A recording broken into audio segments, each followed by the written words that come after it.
being able to put together a crisis communication management plan, or excuse me, crisis communication is definitely going to be key. So the stakeholders know what to expect in case of crisis hit, so you don't have to go break the glass in case of an emergency. And then the last one is continuous improvement on communication skills, basically meaning having the ability to find ways to effectively communicate to different audiences. This is what I love to do, of engaging different audiences. That's why I'll go away, talk to an executive, all the way down to a subject matter expert, and seeing how that conversation is. It just keeps you stronger with your communication style. It makes you a better project manager, which we're all here for.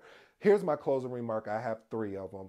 First one is breaking down silos and encourage collaboration. Like we said, the ability to break up these silos will allow your project to have a more open communication, and it allows for teamwork across departments. Point number two, know your audience and cultural sensitivity. Like I stated before, family, is important to educate yourself and the team about any cultural differences in communication norms. And the last and final place point is safe project culture for change.